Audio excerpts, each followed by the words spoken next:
दोस्तों अब केजरीवाल जी से बात करनी पड़ेगी क्योंकि महाराष्ट्र, हरियाणा, झारखंड ये सब चुनाव के बाद तो अब दिल्ली की बारी है। तो चलिए ना केजरीवाल जी से ही पहले बात कर लेते हैं। केजरीवाल जी, अब सिर्फ मुफ्तखोरी से काम नहीं चलेगा, अब तो सभी सरकारें यही कर रही हैं। आप नया क्या करेंगे जरा बताइए ना। दिल्ली के चुनाव सर पे आ गए हैं और आज से हम एक पूरी दिल्ली के अंदर नया कैंपेन लॉन्च करने जा रहे हैं। उस कैंपेन का नाम है रेवड़ी पे चर्चा। रेवड़ी पर चर्चा, वाह वाह, मगर ये सब कुछ आप कैसे कर लेंगे? कहीं पैसे की कमी तो नहीं हो जाएगी? सही सही बताइए। सरकार में पैसे की कमी नहीं है, नीयत की कमी थी अभी तक। सच कह रहे हैं कि पैसे की कमी नहीं है? पार्टी की नहीं, सरकार की बात पूछ रहा हूं। सरकारों में पैसे की कमी नहीं है, सरकारों में नीयत की कमी है। वैसे मैं अभी सरकारों की नहीं, मतलब पंजाब दिल्ली मिक्स करके नहीं, सिर्फ दिल्ली की बात पूछ रहा हूं। दिल्ली में ही चुनाव है केजरीवाल जी, जरा बताइए। मेरा अपना एक्सपीरियंस पिछले 7 साल दिल्ली को चलाने का ये है कि सरकारों में पैसे की कमी नहीं है, नीयत की कमी है। अच्छा केजरीवाल जी, आप सैकड़ों हजारों मंच पर कह चुके हैं कि पैसे की कमी नहीं है, नीयत की कमी है, लेकिन सच्चाई यह है कि आप सुप्रीम कोर्ट में ही कह चुके हैं कि दिल्ली के पास पैसों की कमी है, फंड की कमी है। मैं दिखा भी देता हूं, लेकिन खैर छोड़िए इस बात को, सुनकर तो मजा आ रहा है। एक बार फिर से वही बात बोल दीजिए।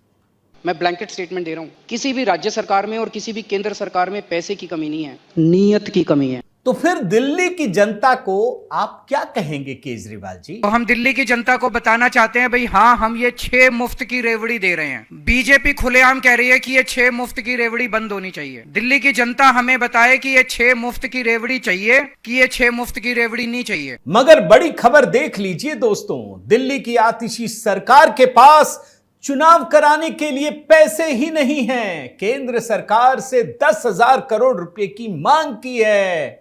म्यूजिक चलाऊं क्या? ब्रेकिंग न्यूज, दिल्ली सरकार के पास पैसों की कमी, चुनाव नहीं करा पाएगी, 10,000 करोड़ रुपए की मांग की है।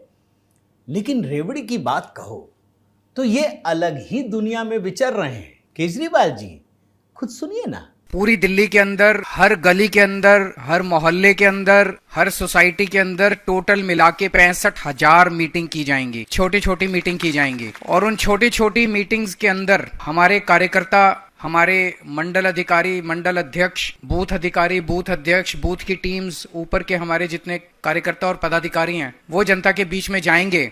वैसे एक बात बताऊं दोस्तों, ये केजरीवाल जी रेवड़ी की बात कर रहे हैं, लेकिन सच्चाई ये है कि उनका खजाना पूरी तरह से खाली हो चुका है।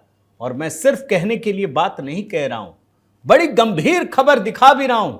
हालत यह है कि दोस्तों कि अब अधिकारियों और कर्मचारियों को देने के लिए केजरीवाल के पास, मतलब आतिशी सरकार के पास पैसे नहीं बचे हैं।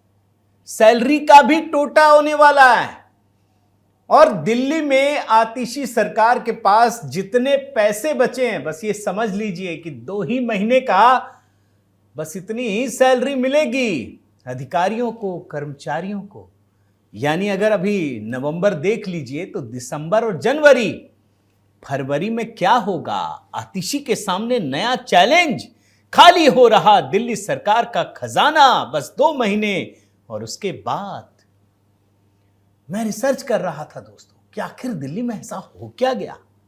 मैंने बजट देखा। अब बजट तो बड़ा टेक्निकल वाला मुद्दा है ना, मैं पढ़ देता हूं, पहले इसी रिपोर्ट से पढ़ रहा हूं।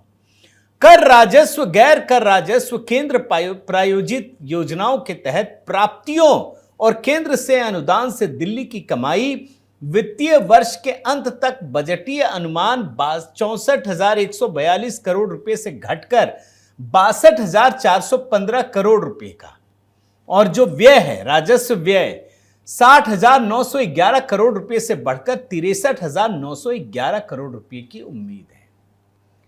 यानी कुल मिलाकर के अगर मैं बताऊं तो 1495.48 करोड़ रुपए की कमी, घाटा। और आपको पता है दोस्तों, केजरीवाल इतिहास पुरुष बन चुके हैं, इतिहास रच दिया है।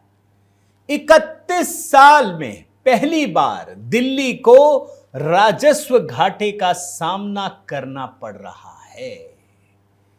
केजरीवाल को दिल्ली की जो सरकार मिली थी ना, वो भारत में सबसे फायदे वाली सरकार थी। क्यों? क्योंकि खर्च था ही नहीं, कोई काम ही नहीं है दिल्ली सरकार के पास भैया, सिर्फ कमाई कमाई।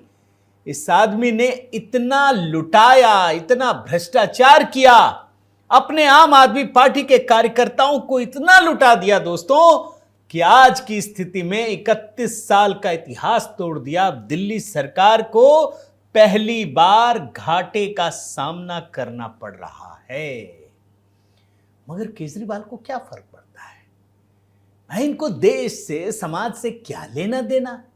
ये तो पहला खालिस्तान का प्रधानमंत्री बनना चाहते थे, यही कुमार विश्वास ने आरोप लगाया था ना। ये तो 26 जनवरी का भी वो कर देते, नहीं मनाना।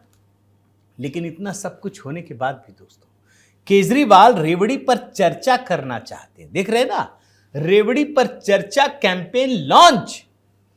जबकि सच्चाई यही है, और मैंने आपको दिखा दिया दोस्तों, कि दिल्ली की सरकार के पास इस समय चुनाव कराने के भी पैसे नहीं बचे हैं। आतिशी सरकार केंद्र सरकार से 10,000 करोड़ रुपए का लोन मांग रही है, और वो भी जानते हैं नेशनल स्मॉल सेविंग्स फंड से। इसमें बहुत ब्याज लगता है। हालांकि मैं जब विचार कर रहा था, तो मैं आपको बताऊं, इनको रेवड़ी देनी है ना, तो सारा पैसा वहां ट्रांसफर कर देंगे, तो चुनाव कैसे होगा? तो चुनाव के नाम पे पैसा मांग रहे हैं। अब आप कल्पना कीजिए दोस्तों, कि ये जो केजरीवाल जी रेवड़ी पर चर्चा करेंगे, तो 65,000 मीटिंग में क्या करेंगे, क्या बताएंगे? दिल्ली वालों, बड़ी गंभीरता से इस खबर को देखिए, सुनिए, यह आपके भविष्य के लिए है। और मैं तो यह भी देख रहा था दोस्तों, कि केजरीवाल जी ने जो योजनाएं शुरू की हैं, आप यकीन मानिए वो सब की सब अधर में लटकने वाली हैं। मैं तो देख रहा था, मतलब कुछ चीजें बताता हूं, जैसे दूसरे राष्ट्रीय न्यायिक वेतन आयोग के क्रियान्वयन के लिए जो जिला अदालतों को वेतन, पेंशन, भत्ते के लिए 141 करोड़, बिजली सब्सिडी के लिए 512 करोड़, परिवहन 941 करोड़, सिंचाई बाढ़ नियंत्रण विभाग 447 crore, Japan international cooperation agency से ऋण की मतलब 2000 करोड़, ढेर सारे हैं दोस्तों। 16 पैसा नहीं है, और केजरीवाल जी यहां पे डकैती कर रहे हैं, लोगों को बता रहे हैं, बताइए क्या देंगे? और मैं आपको बताता हूं दोस्तों, केजरीवाल जी ने जिस पहली रेवड़ी का नाम लिया है, वो है फ्री बिजली। एक छोटा हिस्सा बयान का सुनाता हूं, सुनिए। पहली रेवड़ी है दिल्ली में फ्री बिजली और नो पावर कट, 24 घंटे बिजली और फ्री बिजली, ये पहली रेवड़ी है। लेकिन सच्चाई क्या है, मैं आपको दिखाता हूं। ये मुफ्त बिजली की बात करते हैं ना, कुछ नहीं है दोस्तों, उल्टे सीधे पता नहीं किन लोगों को दे रखा है। वो इनके कार्यकर्ता हैं, क्या हैं, वो रोहिंग्या हैं, बाहर के लोग हैं, कुछ नहीं पता। दिल्ली में 70% लोगों को भारी भरकम बिल चुकाना पड़ रहा है। एक तरीके से मानकर चलिए, जिन चुनिंदा लोगों को दे रहे होंगे, अपने लोगों को, उनका बोझ 70% आबादी पर डालना शुरू कर दिया है। लेकिन ये भी दे नहीं सकते, ये कोई मॉडल नहीं है दोस्तों, जिसमें एक तरफा जाना आना तो है ही नहीं, पैसे की कमी हो गई। अब केजरीवाल जी कह रहे हैं कि केंद्र सरकार हमको पैसा नहीं दे रही है। बताइए, वादा आप करेंगे, पैसा सरकार, केंद्र सरकार, मोदी जी देंगे? कमाल है, ये तो बड़ा विचित्र है। और इतना ही नहीं दोस्तों, इसमें मन नहीं भरा, अब तो केजरीवाल जी ने दिल्ली की महिलाओं को 1000 रुपए देने का वादा कर दिया है। देंगे ही, मैं मानकर चलता हूं, चुनाव से पहले किसी भी दिन शुरू हो जाएगा। मगर क्या आपको पता है, यह वादा सबसे पहले केजरीवाल ने ही पंजाब में कहा था। पंजाब में आज तक नहीं मिला, बल्कि पंजाब में नहीं मिला, मध्य प्रदेश में मिल गया, हरियाणा में मिल गया, महाराष्ट्र में मिल गया, झारखंड में मिल गया। केजरीवाल जी शुरू नहीं कर पाए हैं।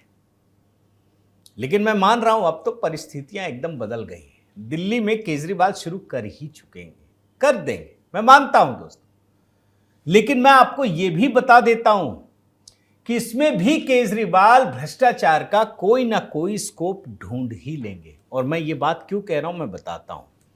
आपको याद होगा दोस्तों, केजरीवाल जी ने जो भी स्कीम शुरू की है भारत में, सब में घोटाले किए, सब में। मैं आपको दिखाता चला जाता हूं, देख लीजिए। ये प्री पावर स्कीम, जांच का आदेश, दिल्ली जल बोर्ड, ईडी अपनी चार्जशीट दाखिल कर चुकी है। गेस्ट टीचर की नियुक्ति, उसमें भी हेरा फेरी की बात सामने आई। एलजी ने जांच के आदेश इसमें भी दिए हैं। अरे उतना छोड़िए, नालों की सफाई, उसमें भी भ्रष्टाचार का मामला आ चुका है। इसमें भी एलजी ने जांच की मंजूरी दी है और एसीबी जांच कर रही है। सरकारी अस्पताल ले लीजिए, दिल्ली के सरकारी अस्पतालों में भी 200 करोड़ रुपए के घोटाले की जांच चल रही है। और बाकी शराब घोटाला तो दोस्तों बोलिए ही मत, क्या कहूं। अरे ठीक है, हमारी न्यायिक व्यवस्था इतनी कमजोर है, उसमें इतने पेच हैं कि भ्रष्टाचारी बड़ी आसानी से बचकर निकल जाते हैं। लेकिन ठीक है, सिस्टम बदलेगा। मगर एक बात कहूं दोस्तों, केजरीवाल जी अब जीत नहीं पाएंगे, नहीं पाएंगे, मैं आपको बता देता हूं। और एक तो बड़ी घटना हो गई, आपने देखा कि नहीं, रेवड़ी का तो मामला मैं बता देता हूं। अभी दिल्ली में दिल्ली यूनिवर्सिटी स्टूडेंट्स यूनियन का चुनाव हुआ, आपको पता है। 7 साल के बाद जो कांग्रेस का स्टूडेंट यूनियन है ना, एनएसयूआई, उसे अध्यक्ष पद पर कब्जा जमाया, वो जीत गया है। कांग्रेस एकदम फुल फॉर्म में है। अब मैं गनीमत मानता हूं, चलिए कांग्रेस खुल करके लड़े।